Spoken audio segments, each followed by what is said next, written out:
هاي، بتأكد المعلومات الطبية على أهمية النوم للصحة، بس الشخير ما بيأثر بس على الأشخاص يلي بيشخروا، وإنما بشكل أكبر على يلي بيناموا حده. حوالي 45% من الرجال بيعانوا من مشكلة الشخير مقابل 25% من النساء.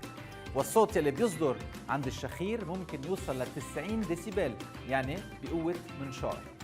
ناس ممكن يناموا بقلب الضجة، بس ليش ما بيقدروا يتحملوا الشخير؟